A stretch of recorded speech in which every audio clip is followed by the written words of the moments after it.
رب اشرح لی صدری ویسر لی امری واحلل عقدۃ من لسانی یفقہوا قولی وما ارسلناک الا رحمۃ للعالمین۔ آج سرکار دو عالم صلی اللہ علیہ وآلہ وسلم سے منسوب ہے یہ محفل، اور آج ہم ان کی زندگی کے کچھ اہم واقعات کا ذکر کریں گے، جن میں کچھ اشعار بھی آپ کی خدمت میں عرض کریں گے، یعنی سرکار کی مدح جو اپنوں نے کی اور کچھ ایسوں نے کی جو سرکار کے عشق کا دعویٰ کرتے ہیں اگرچہ وہ مسلمان نہیں ہیں، یعنی ان کا مذہب اسلام نہیں ہے۔ تو بہرحال جتنا ممکن ہوا، جتنی دامن وقت میں گنجائش ہوئی۔ تو دیکھیے، یہ دنیا کی جو معروف کتاب ہے دا 100، اس کے مصنف ہے مائیکل ایچ ہارٹ۔ انہوں نے اپنی پوری زندگی کی تحقیق کے بعد ایک مؤثر ترین فہرست تیار کی تھی، اور جو میرٹ لسٹ پہ انہوں نے جو نام رکھا تھا وہ تھا محمد صلی اللہ علیہ وآلہ وسلم، سب سے پہلے نمبر پہ۔ تو آئیے اب ذرا سیرت کا جائزہ لیتے ہیں مختصر سا۔ تو سب سے پہلے تو جس سال ابرہہ کا واقعہ ہوا، ابرہہ کا پورا واقعہ آپ کے ذہن میں ہوگا، جس سال ابرہہ نے مکے پہ حملہ کیا۔ ابھی وہ واقعہ یعنی کہ مختصر صاحب کی خدمت میں عرض کرتے ہیں۔ یمن کا بادشاہ تھا ابرہہ۔ آپ کی آمد سے، آپ کی ظاہری طور پر پیدائش سے 55 دن پہلے یمن کا ایک بادشاہ تھا ابرہہ، جس نے یہ پلان نہیں کیا کہ یار یہ جو مسلمان ہیں یہ مکے میں عمرہ کرنے جاتے ہیں، طواف کرنے جاتے ہیں، حج کرنے جاتے ہیں، تو کیوں نہ نعوذ باللہ مکے کو ہی گرا دیا جائے، اور اس کے جو پتھر ہیں ان کو جمع کر کے میں یمن میں ایک کعبہ بنا لیتا ہوں، پھر یہ سب لوگ میرے پاس آئیں گے۔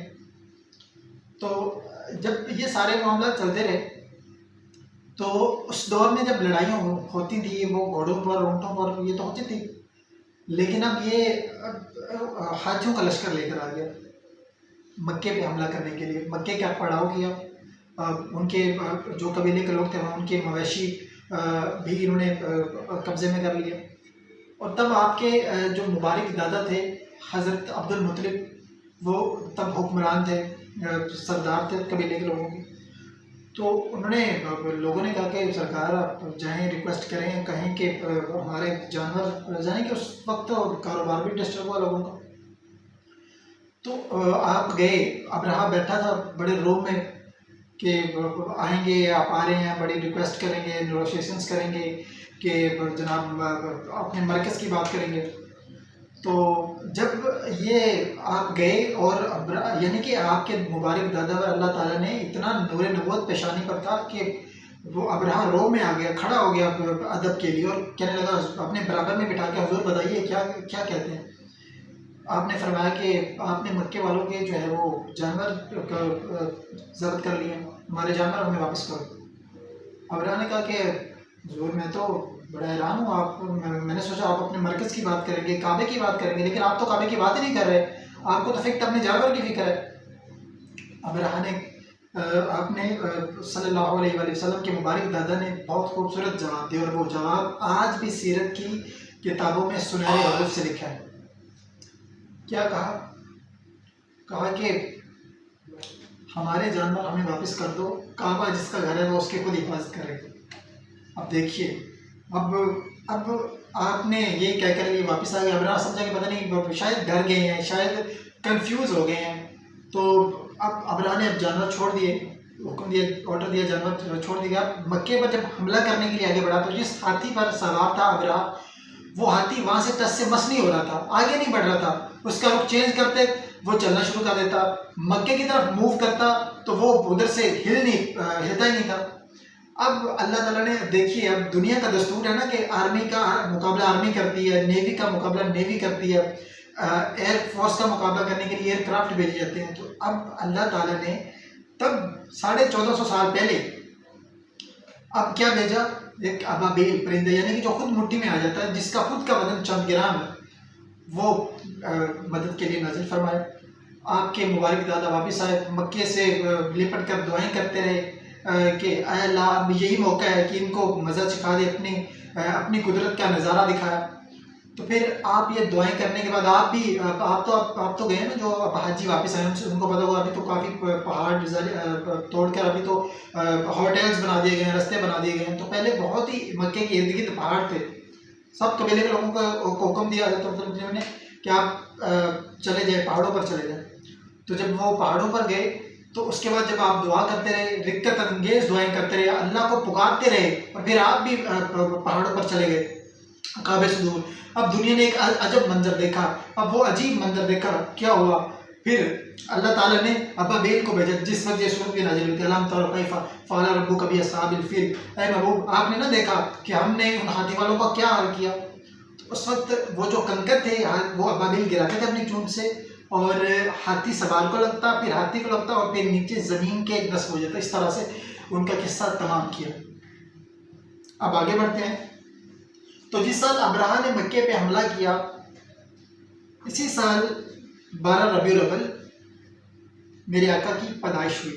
یعنی اگر انگلش اعتبار سے دیکھا جائے تو 22 اپریل 22 اپریل 578 عیسوی یہ میرے آقا صلی اللہ علیہ وسلم کی پیدائش ہوتی ہے. تو اب آگے بڑھتے ہیں. آپ کی ظاہری طور پر پیدائش سے پہلے میرے آقا کے والد جناب حضرت عبداللہ اس دنیا سے جا چکے تھے. آپ نام سے واقف ہیں، محمد بن عبداللہ، آپ سب سے زیادہ واقف ہیں بچوں کی. تو اب آپ کی والدہ یعنی کہ آپ کے والد آپ کی پیدائش سے پہلے وصال کر چکے تھے، اور اب آپ کی عمر مبارک ابھی 6 سال ہے. ابھی 6 سال کیا ہے میرے آقا؟ تو 6 سال کی عمر میں آپ کی والدہ حضرت آمنہ کا بھی انتقال ہو گیا. وہ کس عالم میں ہوا؟ آپ رستے میں تھے، اچانک ان کی طبیعت بگڑی اور وہاں پہ ان کا وصال ہوا، اور کس طرح سے ان کو وہاں پہ دفن کیا گیا، کس طرح سے آپ نے وہاں پہ گریا کیا، وہ ساری چیزیں اس کی اس واقعے کی ایک اپنی دردناک داستان ہے جس کو بیان نہیں کر رہا تھی. اب آگے بڑھتے ہیں. ابھی صرف ٹائم لائن پر بات کرتے ہیں، آگے بڑھتے ہیں. تو دیکھیے ابھی کچھ ڈیٹیلز کو چھوڑتے ہوئے اب والدہ ماجدہ کا انتقال ہوا، تو اب آپ کی پرورش کون کر رہے ہیں؟ آپ کے دادا کر رہے ہیں، حضرت عبد المطلب. اب جب دادا کے زیر سایہ تھے تو آپ کی عمر مبارکہ ابھی 8 سال ہے، یعنی کہ ابھی 8 سال کیا میرے آقا، تو آپ کے دادا کا بھی انتقال ہو گیا. اب آگے بڑھتے ہیں. اب آپ کی پرورش کا ذمہ کس نے لیا؟ آپ کے چچا حضرت ابو طالب نے. اب چچا پرورش کر رہے ہیں. اب آگے بڑھتے ہیں. اب میرے آقا کی عمر مبارکہ ابھی 12 سال ہے، تو اس عمر میں آپ نے اپنے چچا حضرت ابو طالب کے ساتھ ایک اہم ترین سفر کیا، شام کا تجارتی سفر کیا. اس سفر میں کیا ہوا؟ ایک واقعہ پیش آیا. کیا واقعہ پیش آیا؟ کہ ایک عیسائی راہب تھا، بحیرہ اس کا نام تھا، اس نے آپ کی نبوت کی پیشگوئی کی. کیا کہا؟ اس واقعے کی ایک اپنی ڈیٹیلز ہے، تاکہ ارے یہ تو وہ ہستی ہیں جن کا ذکر ہماری کتابوں میں ہے. دوبارہ آگے بڑھتے ہیں. تو ایک یہ سفر تھا کہ جب اپنے چچا کے ساتھ شام کا تجارتی سفر کیا، اور اب یہ ایک سفر ہے کہ آپ حضرت خدیجہ الکبریٰ، آپ کی عمر مبارکہ بھی 12 سال ہے، تو آپ نے جب یہ شام کا تجارتی سفر کیا تھا، اب آپ نے یہ سفر کیا کہ آپ حضرت خدیجہ الکبریٰ سلام اللہ علیہ کا سامان لے کر شام کا تجارتی سفر کیا. حضرت خدیجہ الکبریٰ جن کو ملکۃ العرب کہا جاتا تھا، ایک بڑا تجارت کا سلسلہ تھا ان کا عرب. تو ان کا اس کے بعد کیا ہوا؟ اس کے بعد حضرت خدیجہ الکبریٰ سلام اللہ علیہ آپ کی دیانتداری، صداقت اور شرافت سے بہت متاثر ہوئی. پھر انہوں نے آپ کو نکاح کا پیغام بھیجا. پھر آپ نے اپنے خاندان کے مشورے سے حضرت خدیجہ الکبریٰ سے نکاح کیا. اب آپ کی عمر مبارکہ بھی 35 سال ہے. تو وہ جو ہجر اسود لگانے کا وہ مشہور و معروف واقعہ ہے کہ ہجر اسود لگانا تھا، آپس میں ایک جھگڑا ہو گیا، ایک تنازع ہو گیا کہ یہ جھگڑا کوئی خونی شکل نہ اختیار کر لے. پھر سب نے فیصلہ کیا کہ آپ جو فیصلہ کریں گے وہ سب مانیں گے. پھر آپ نے ایک فیصلہ کیا. کیا فیصلہ کیا؟ کہ ایک چادر لائی گئی جس میں ہجر اسود رکھا گیا. اس چادر کو سب نے پکڑ لیا، اور اس کے بعد آپ نے اپنے ہاتھوں سے ہجر اسود کی تنصیب کی. تو اب جب یہ سارے واقعات جو بیان کیے ہیں ان کو ایک الگ سیگمنٹ میں ڈال دیجئے، تو یہ اعلان نبوت سے پہلے کی زندگی تھی، یعنی کہ ابھی اعلان نبوت نہیں ہوا ہے ظاہری طور پر، اعلان نبوت سے پہلے کی مکی زندگی تھی. اب میرے آقا صلی اللہ علیہ وآلہ وسلم کی عمر مبارکہ بھی 40 سال ہے، تو تب میرے آقا صلی اللہ علیہ وآلہ وسلم پر حضرت جبرائیل علیہ السلام وحی لے کر نازل ہوئے. اب اعلان نبوت ہو گیا باقاعدہ طور پر.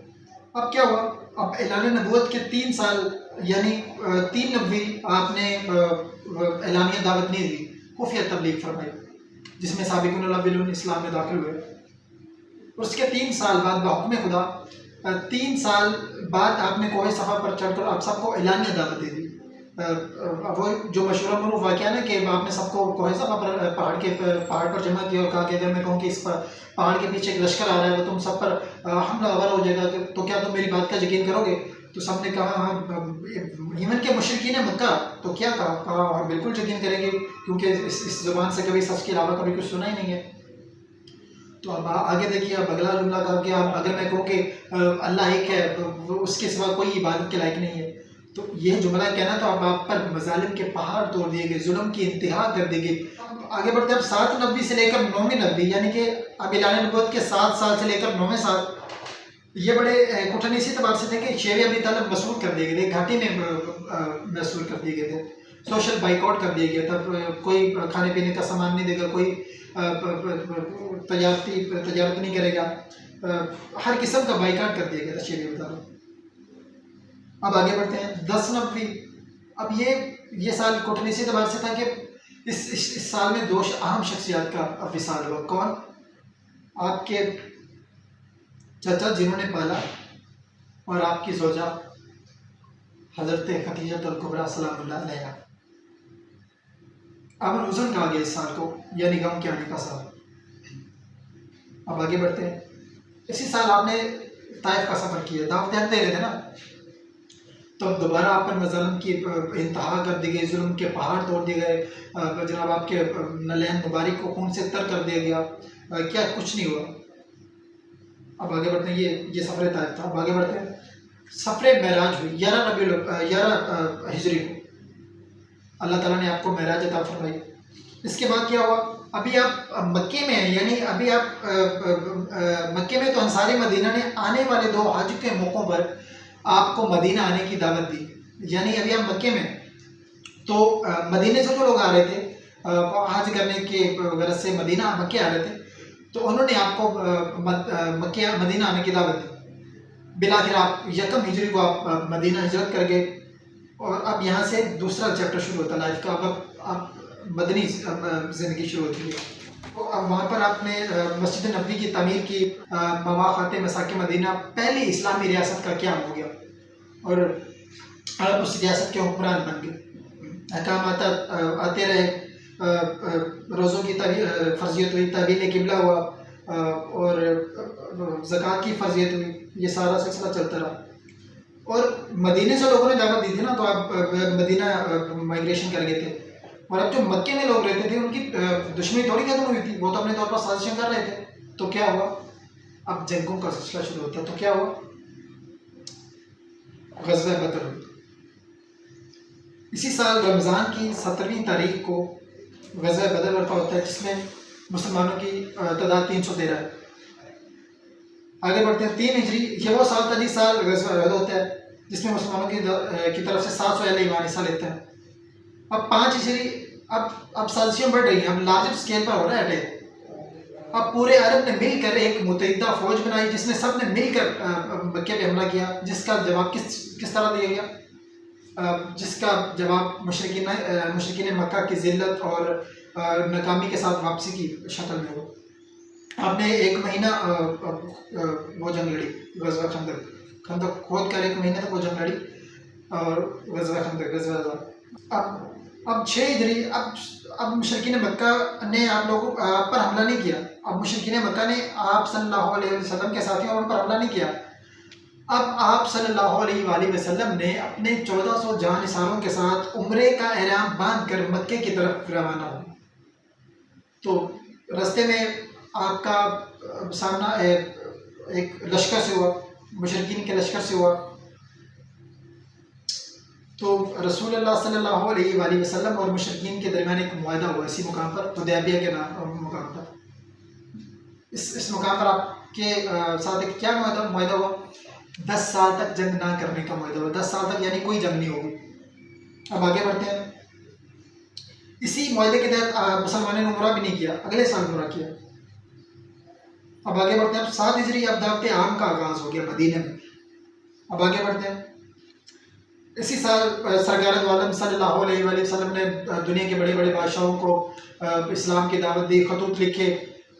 آگے بڑھتے ہیں، 8 ہجری، اب ایک بڑا واقعہ پیش آیا۔ کیا واقعہ پیش آیا؟ مسلمانوں نے اور مشرکینوں کے درمیان جو ایک معاہدہ ہوا تھا حدیبیہ کے مقام پر، اب مشرکین نے وہ کانٹیکٹ توڑ دیا، وہ معاہدہ توڑ دیا۔ اب جب معاہدہ ہی توڑ دیا گیا تو اب تو کوئی پابند نہ رہا پاسداری کا، اب ظاہر ہے جب معاہدہ ہی توڑ دیا گیا، اب سرکار دو عالم صلی اللہ علیہ وآلہ وسلم نے اپنے 10,000 جانساروں کے عظیم لشکر کے ساتھ مکہ اور حرم کی آزادی کے لیے مکہ تشریف لے گئے۔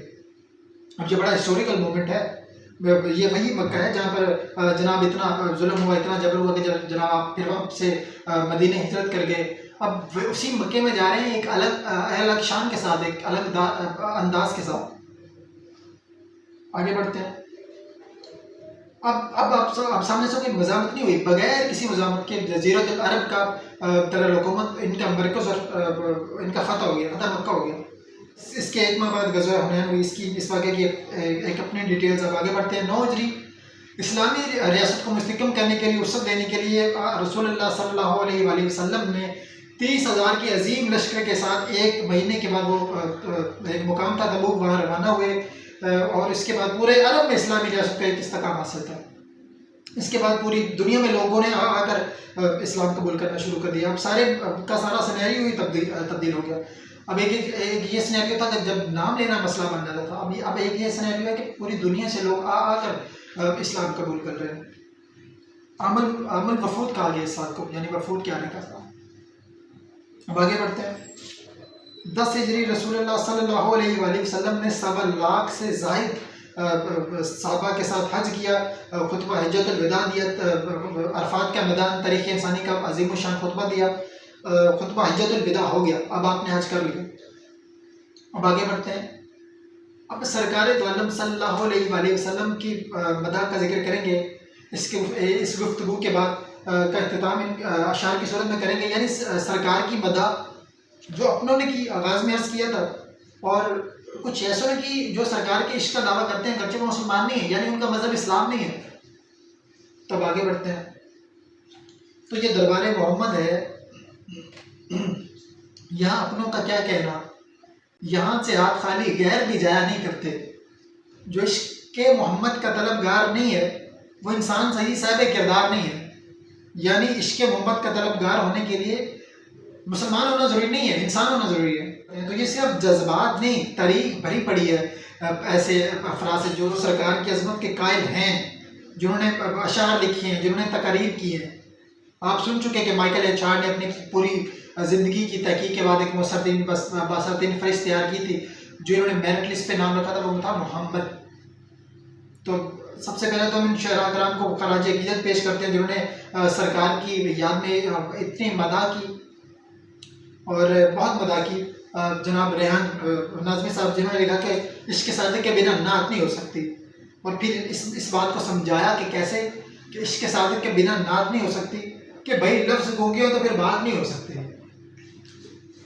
ارے یہ تو وہ ہے کہ جو صحراؤں کو گلزار کریں، تو بھائی یہ نہ چاہیں تو یہ برسات نہیں ہو سکتی۔ جو در علم سے وابستہ نہیں رہ سکتا، ارے عشق سے اس کی ملاقات نہیں ہو سکتی۔ جو در علم سے وابستہ نہیں رہ سکتا، علم سے اس کی ملاقات نہیں ہو سکتی۔ تو اب آگے بڑھتے ہیں۔ آخری شعر اس میں ذرا توجہ کہ دل میں روشن ہے میرے عشق محمد کا چراغ، دل میں روشن ہے میرے عشق محمد کا چراغ، تو بے دل کی بستی میں تو اب رات نہیں ہو سکتی، ویسے رات ہوئے دل کی بستی میں تو اب رات نہیں ہو سکتی۔ اب آگے بڑھتے ہیں۔ اب سنیے ڈاکٹر دیانی سکسینہ اب یہ کیا کہہ رہے ہیں۔ ظاہر یہ مسلمان نہیں تھے، آپ نام سے ہی واقف ہو جائیں گے کہ یہ مسلمان نہیں تھے۔ آپ سنیے جناب نوشاد صاحب، جناب فہیم بدانی صاحب، جناب سمیر ہاشمی صاحب سنیے۔ فرمایا کہ جہاں میں کتنے رسول آئے مگر نہ آیا عظیم تم سا، فہیم تم سا، علیم تم سا، نعیم تم سا، حکیم تم سا۔ بھئی ہزار ڈھونڈا تمام دیکھا کسی نے لیکن کہیں نہ پایا، ہزار ڈھونڈا تمام دیکھا کسی نے لیکن کہیں نہ پایا۔ حسین تم سا، حمیم تم سا، نعیم تم سا، مبین تم سا، وسیم تم سا۔ اب آگے بڑھتے ہیں۔ یہ ڈاکٹر دریان کی کہہ رہے ہیں الفاظ ہے۔ دیکھیے عقیدہ اپنا اپنا، لیکن عشق عقیدے میں کسی کی اجارہ داری نہیں ہے۔ اب آگے بڑھتے ہیں۔ مشہور و معروف شاعر ہیں، آپ نام سے ہی واقف ہو جائیں گے، یہ مسلمان نہیں تھے، مہندر سنگھ بیدی۔ اب سنیے یہ کیا کہہ رہے ہیں کہ بھئی ہم کس دین سے بھی ہوں قائل کردار تو ہیں، کہ بھئی ہم کس دین سے بھی ہوں قائل کردار تو ہیں، ہم ثنا خوان شہ حیدر کرار تو ہیں، نام لیوا ہیں محمد کے پرستار تو ہیں، یعنی مجبور پے احمد مختار تو ہیں، عشق ہو جائے کسی سے کوئی چارہ تو نہیں، عشق ہو جائے کسی سے کوئی چارہ تو نہیں، بس صرف مسلم کا محمد پہ جارہ تو نہیں۔ تو دل گواہی دیتا ہے تو کہ قلم کے سے ایسے موتی تب تک نہیں ٹپک سکتے جب تک دل میں عشق نہ ہو۔ اب آگے بڑھتے ہیں، اعلیٰ حضرت کا کلام سنیے۔ وہ جو نہ تھے تو کچھ نہ تھا، وہ جو نہ تھے تو کچھ نہ تھا، وہ جو نہ ہو تو کچھ نہ ہو، جان ہے وہ جہان کی، جان ہے تو جان ہے۔ اللہ اکبر۔ دیکھیے اب آگے بڑھتے ہیں۔ اب یہ رانا بھگوان داس صاحب یہ سکھ شاعر ہے۔ اب پاکستان کی مثال آ گئی۔ اب ہر پاکستانی ذرا اس نام سے واقف ہوگا، اگر کوئی تھوڑا بہت میری طرح جرنلزم یا سیاست کا طالب علم تو بہت ہی واقف ہوگا۔ سپریم کورٹ آف پاکستان کے سینئر ترین جج رہے ہیں، یہ کچھ عرصے کے لیے چیف جسٹس آف پاکستان رہے ہیں، فیڈرل پبلک سروس کمیشن کے چیئرمین رہے ہیں پاکستان میں۔ اب سنیے یہ کیا کہتے ہیں کہ جمال دوالم تیری ذات عالی، دوالم کی رونق تیری خوش جمالی، تو فیاض عالم ہے نادان عالم، تیرے در کا ہر ایک سوالی، اور نگاہ کرم ہو نواسوں کا صدقہ، نگاہ کرم ہو نواسوں کا صدقہ، تیرے در پہ آیا ہوں بن کے سوالی، اور میں جلوے کا طالب ہوں اے جان عالم، دکھا دے وہ شان جمالی، تیرے آستانے پہ میں جان دوں گا، تیرے آستانے پہ میں جان دوں گا، نہ جاؤں گا خالی۔ آگے سنیے، دیکھیے تجھے واسطہ حضرت فاطمہ کا، اللہ اکبر، کیا کہہ رہے ہیں، تجھے واسطہ حضرت فاطمہ کا، میری لاج رکھ لے دو عالم کے والی، نہ مایوس ہونا یہ کہتا ہے بھگوان، نہ مایوس ہونا یہ کہتا ہے بھگوان، کہ جود و محمد ہے سب سے نرالا۔ دیکھیے اب آگے بڑھتے ہیں۔ ایک سکھ شہر ہے، بھارت کے شہر چندی گڑھ سے ان کا تعلق ہے۔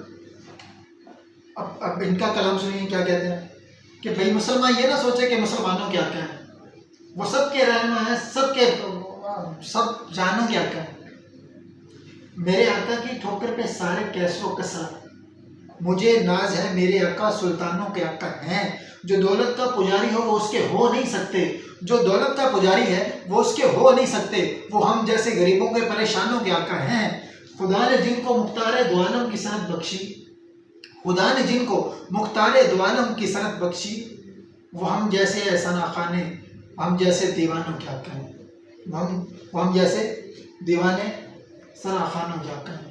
اب آگے بڑھتے ہیں۔ جنرل سربراہ برطانوی فوج کے جنرل تھے، 19ویں صدی میں یہ اپنے فوجی کیریئر کے دوران برِ صغیر میں بھی رہے۔ اب ان کے بیٹے نے اسلام قبول کر لیا، بیٹے کا نام تھا جان رابرٹ، اردو پر بڑا عبور رکھتے تھے یہ۔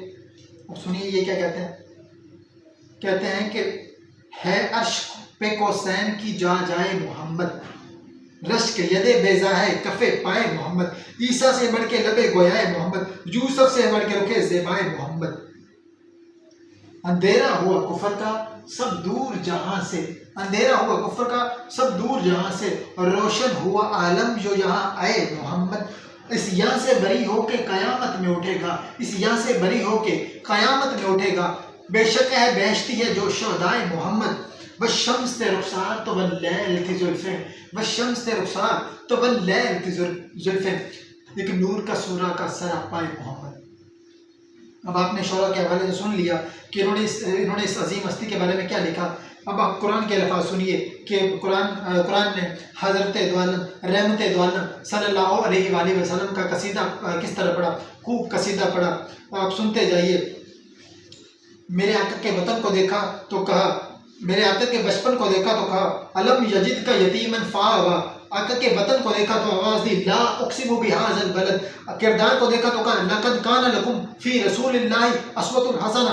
اب سنتے جائیے، یہ قرآن کے الفاظ ہیں اور بزم قرآن اپنے اختتام کی جانب بڑھ رہی ہے، میں گفتگو کو سمیٹ رہا ہوں۔ کردار کو دیکھا تو کہا لقد کان لکم فی رسول اللہ اسوۃ حسنہ، یہ کردار کو دیکھ کر کہا۔ اب جب اخلاق پر نظر گئی تو کہا وَإِنَّكَ لَعَلَىٰ خُلُقٍ عَظِيمٍ۔ اب آگے بڑھتے ہیں، چہرہ مبارک کو دیکھا تو آواز دی وَاللَّيْلِ إِذَا يَغْشَىٰ۔ اب آگے بڑھتے ہیں، زبان مبارک کو دیکھا تو کہا وَمَا يُنطِقُ عَنِ الْهَوَىٰ۔ اب آگے بڑھتے جائیے، قلب اطہر کو دیکھا تو آواز دی أَلَمْ نَشْرَحْ لَكَ صَدْرَكَ۔ کشتے مبارک کو دیکھا تو کہا وَوَضَعْنَا عَنكَ وِزْرَكَ۔ دستے مبارک کو دیکھا، آواز دی وَمَا رَمَيْتَ إِذْ رَمَيْتَ وَلَٰكِنَّ اللَّهَ رَمَىٰ۔ ارے ابا کو دیکھا تو کہا یا ایھا المزمل۔ ارے قبا کو دیکھا تو کہا یا ایھا المدثر۔ میرے آقا کی بیعت کو دیکھا تو آواز دی فی بیوتی اذن اللہ ان ترفع۔ اہل بیعت کو دیکھا تو آواز دی انما یرید اللہ لیذھبکم عنکم الرجس۔ اہل بیعت، یہ قرآن کے الفاظ تھے۔ تو پھر ایسا کہا کہ بھی ہم کیوں نہ کہیں کہ سلام